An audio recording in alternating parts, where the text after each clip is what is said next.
Hey, it's Corona time. Actually, it's real estate time. Zach here, seven-figure investor pro, trash to cash, Zack Ventures. Happy to be with you here during these difficult times. Crazy. I'm gonna get into, if you're a beginner, intermediate, or advanced real estate investor, you're just getting into the market. It's a crazy, unforeseen circumstance in time that, unprecedented times right now, and it's a madhouse. But, I've been through volatile markets before. I'm back in the crash in 2006 and 7 here in Arizona, and I can give you a little advice on things that I've done, what I'm doing currently, and things that we can do proactively and not reactive in the market.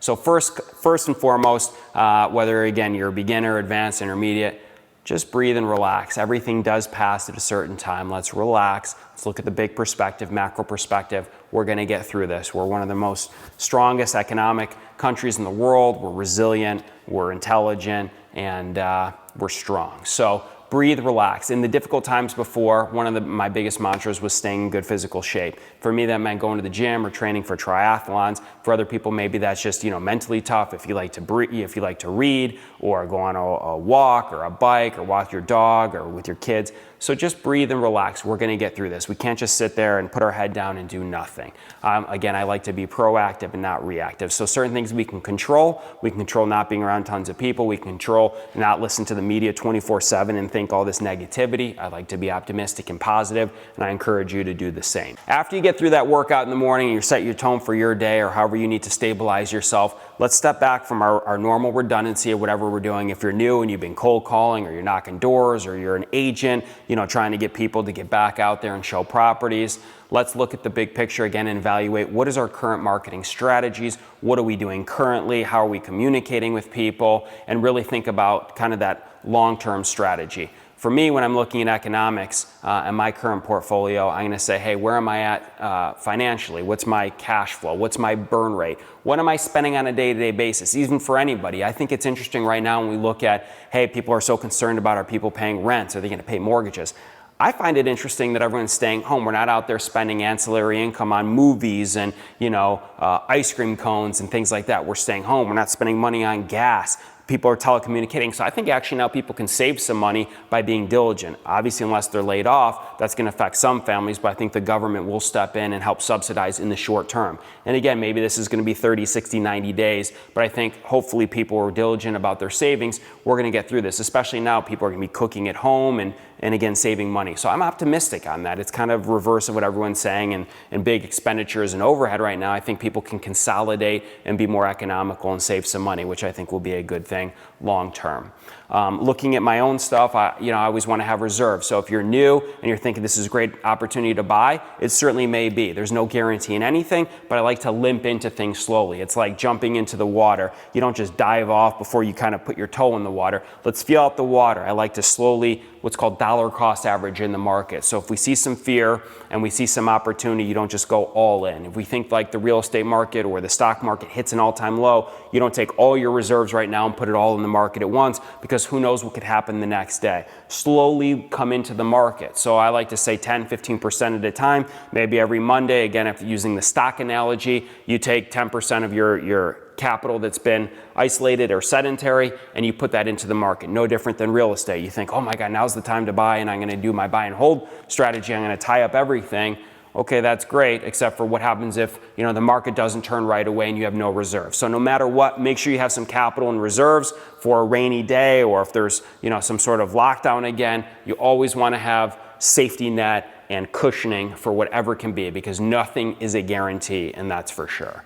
Now's the time to solidify your reputation. Now's not the time to be fearful and screw people around. If you had deals that are in escrow, maybe you renegotiate it. Maybe you extend. I came up with what's called the Corona Clause. And basically what that states is, here, we're in unprecedented times. Buyer and seller both agree to extend the close of escrow 30, 60, 90 days, or retrade 5, 10, 15%, whatever that may be, or allow the seller to cancel. If you're unsure, maybe you don't like that asset again because you see the market doing what it's doing, let the seller cancel, but then refund your money. Or if everyone wants to stay the course, which I've done on my deals, guess what? Let's just delay the closing and wait for this thing to pass, and we can reevaluate at that time. So that gives everyone time and opportunity to figure out what's going to transpire. So that's kind of worked very well for me in that respect. Alternatively, no matter where you at, let's think outside the box. Instead of just putting all cash into deals or regular financing, think outside the box. There's a lot of alternative financing strategies like seller financing, subject to, and things of that nature that we can work that's still going to be a win-win situation. It'll take people out of their debt, or it'll take people out of their situation, and enable you to move forward with less capital out of your pocket to have more ammunition to focus on other deals or emergency situations. So that's what I'm looking at as well. People that are canceling now, even if I did lose some money short term, which could be a possibility, I'm a long-term player, so I'm not worried about the small dips, right? Just like in the stock market, if I looked every single day, I could panic if my stock went down 10% tomorrow, but then it bounces 10% the next day. Overall, that's a net zero, and that's okay. So stay the course. If I start canceling deals, and then in 3, 4, 5 months, when people call me and say, oh, I heard that you canceled 15-year escrows, then I look like a bad buyer. So sometimes you may have to take a small hit short term, but long term you're going to be solid, because I can always market and advertise. I'm not going out of business. I know you guys are not going out of business. So maintain that reputation. Be diligent. Again, you may need to retrade, but long term I can state, hey, I've never canceled a deal. I've committed the whole time. Maybe I had to modify some things, which is normal and natural, but make sure you communicate with everyone. Don't just send somebody a text or say, F you, the market's changed, I'm out.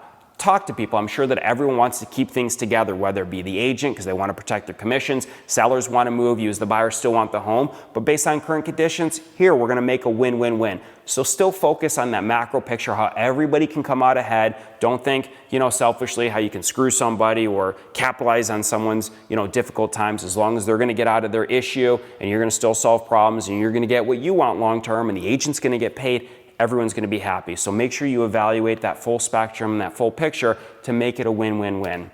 Now's the time too to look at your debts, right? Now, if you're concerned about you have short-term money, or you're a new flipper, for example, and you got 2 flips going and your interest rate's 13%, hard money lenders may be nervous, call them up and ask them right now, because I'm sure they're going to feel the squeeze. Hey, can we get a 6-month extension? Can I get a year extension and lock this rate? Can you reduce the rate?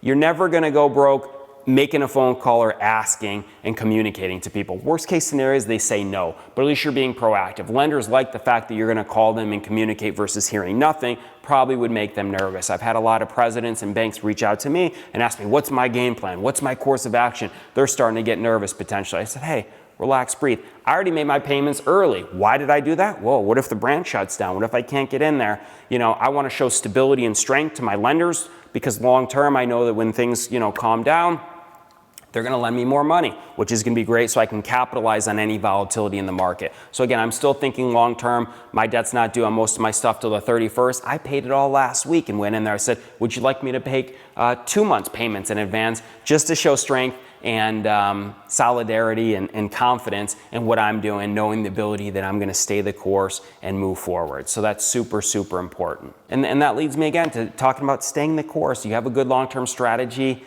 You don't just sell. Warren Buffett, his stock prices are super high, so people don't buy and sell all the time. He's a long-term. Even if something goes down short-term, it makes it very hard for people to have trade as shares. Most people, they buy it, they sit on it, they wait 20 years, and it's their retirement. That's my still mindset for this market right now. Yeah, we see a little blip right now. It hurts, but again, if you stay out of the media and you stay out of that whole frenzy and you think big picture, we're going to be great. Arizona specifically, we got more people moving here. Corona specifically, it doesn't last in a hot environment, so we're coming into the summer in a little bit.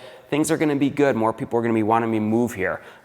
People are fearful in California. They're coming across the border to Arizona. So our specific market, I love long term. You need to evaluate what's going on in your market, what was happening before, what was the trend. And again, just start reading and follow up with your different economists on your market. And figure out your course of action. So let's not be reactive, let's be proactive. Communicate with everybody we're communicating with. If you have clients out there, give them reassurance that you're available. If you need to do, for example, if you're an agent, I see a lot of agents going out there and doing virtual tours, so they're isolating themselves. You want to look at houses, you go out there and do a virtual tour for them, send it to them. You can think outside the box and bring more value today than ever before and solidify those relationships. And again, and if you're out there buying distressed assets, same thing, continue to buy, but buy a little bit deeper, protect yourself. It's all about that cushioning. So I'm still buying, I'm still going to be in some level of cash liquidity, which is super important because we can't control the uncontrollable. So I'm going to make sure that I can stay the course and stay, for my game plan long term, not defaulting on anything. I'm not renegotiating with my lenders because I'm in a good interest rate position right now. But if I had rates that were 7, 8, 9% or hard money, now is the time to actually talk to those people and renegotiate. So back in 08, you stay the course, keep a good mindset. You don't go all in at once. You keep some positioning, you keep some cash on the sidelines. We're going to be good. Breathe, keep a good mental mindset, be proactive, not reactive.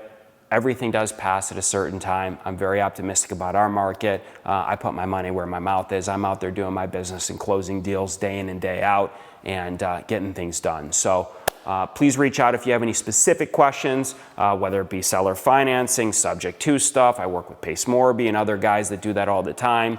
Or you want to meet any of the lenders I work with here in the local market, I'm happy to make introductions. Remember, things are much better now than they were in 2008 because of the availability of cash. Lenders are still lending, hard money lenders are lending. There's more capital available today than ever before, which is very advantageous for all of us. So lastly, guys, 2 more good quotes. I'm a huge Warren Buffett fan, and his books and all his mindset and readings. He always talks about when people are fearful, be greedy. When people are greedy, be fearful. Right now, there's a lot of fear. I've said this many times before, and I'd like to reiterate it.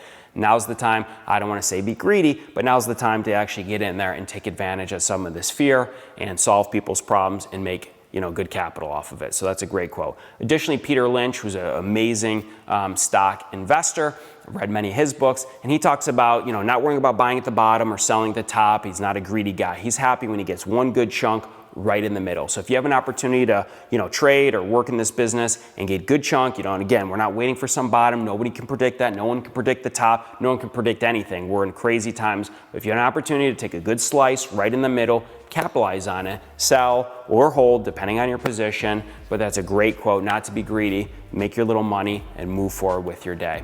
If you have any specific questions, please reach out. Check out the tag below and email me, and we'll get you advice from our community here, and love the opportunity to help everybody here in the 7-Figure Investor Pro community. Check out for other emails, check out the other YouTube videos. Now's again a great time to brush up on different skills and mindsets and different theories out there. So please let us know how we can be of assistance to you. We'll see you on the other side. Thanks so much.